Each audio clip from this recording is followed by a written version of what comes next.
everyone. Just really quickly wanted to go over postpartum fitness and your journey starting back to getting back into shape if that's something that you want, which is something that I wanted because it's a part of our lifestyle that we live, and it's a choice that we make every day to be healthy and to be the best version of ourselves, especially keeping up with this little guy. I know it's gonna take a lot of my energy, and working out honestly helps with that. So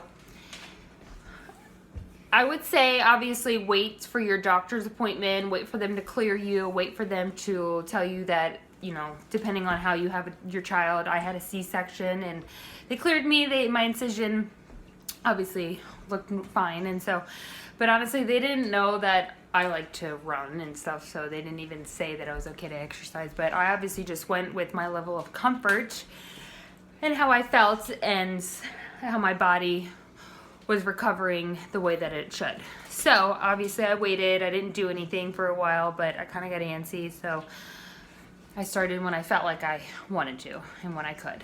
But obviously you have to be careful because you don't want to do any serious damage. So anyways, I started at about 5 weeks or 6 weeks between then. I started out slow. I didn't run fast or anything on the treadmill. I honestly kind of just took it easy.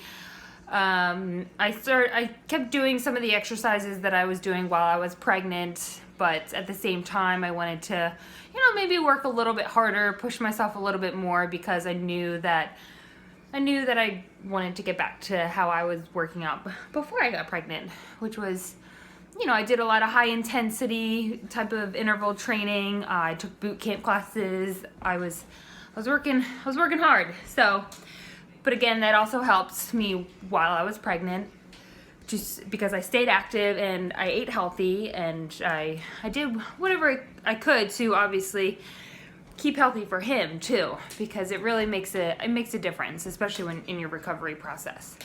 So for me, I started out slow. I didn't really go too hard right away, and then I worked my way up. I kind of, again, I went to a level of comfort, but at the same time I maybe pushed my comfort level a little bit.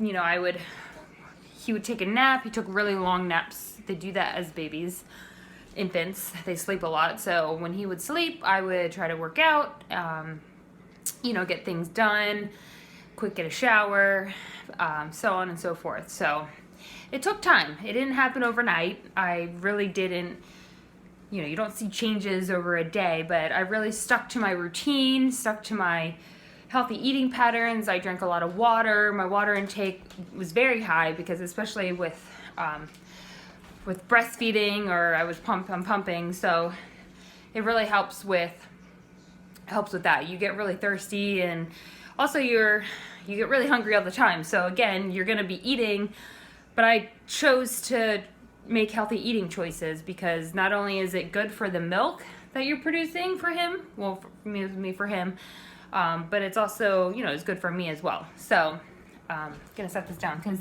my arm is hurting. So with that being said, it's been a journey. You know, he's 5 months now, and I feel like I'm at a point to where I feel good. I feel like I have energy. I feel like it's been good for both me and him.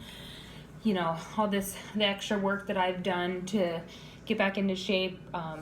It's fun. You know, it's not every workout is easy. Not every workout's going to be, you know, smooth sailing.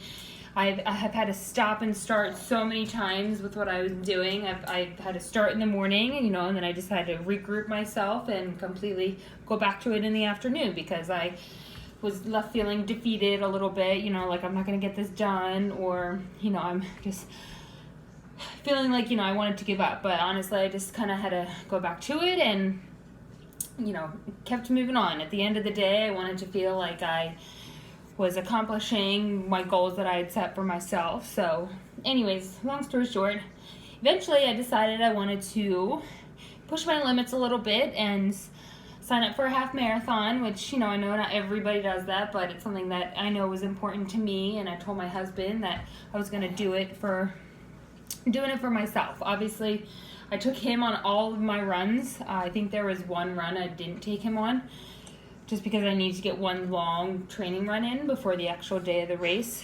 And so Daddy watched him at the time. Oh yes, it's so boring for you. But I decided that, you know, I'm going to do it. I'm going to put myself up to the challenge, and it was a lot of work. You don't really sleep much having a new baby. But you know what? I wanted it, and so I went for it, and it was probably one of the, other than having him, one of the other great fun accomplishments that I'm pretty proud of. And you know, I'm already thinking about another race that I want to do. And when I say race, I'm not actually racing the other people. I more so am doing a race for my own personal benefits. You know, I'm racing my own time. I'm running. I'm just running to the finish line. So, anyways, long story short, yeah, he just tooted. Mom life, right? So, I just wanted to quick explain to you why why I do what I do and why I enjoy it, and it'll be good for him in the long run, because, you know, he's going to be super active, and he's going to be, I know he's going to be running around. He's a little boy, so boys do that, I feel. He's got lots of energy. I got to keep up with him. So, yes, it's a lot, but it's fun, it's exciting, it's a good challenge, and, you know, we have fun together. I feel like on our runs, it's a good bonding time for us, and he loves it. It's a good way for me to get him to take a nap. So, anyways, it's kind of all I wanted to share with you right now, and we're gonna end this video. So, thanks for listening, and go get him.